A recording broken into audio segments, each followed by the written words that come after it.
Ay.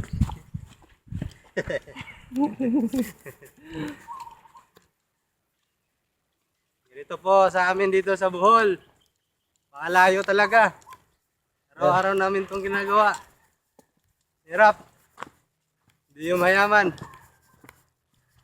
Lagi pa kami talo sa swertres. Pusoy. Laging pusoy. How sad. Baka may alam po kayong tumbok numero para matayan namin at kami manalo bago kami umalis at lumisan dito sa lugar na to. Hindi mo nakabawi. Walang pambawi. Dahil wala nang allowance. Kailangan namin ang mga tulong nyo guys. Pwede padala kami dito ng karagdagang pera. Kain. Relief goods. Para kami nagyo. Nasasalanta na po kami masyado ng swertres.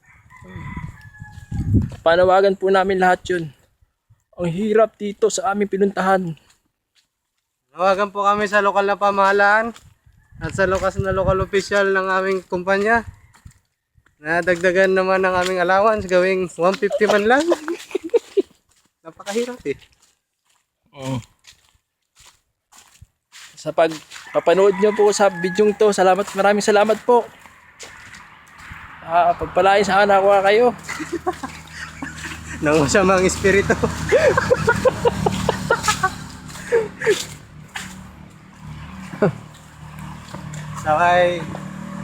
Naway sapiya kayo ng masasamang espiritu.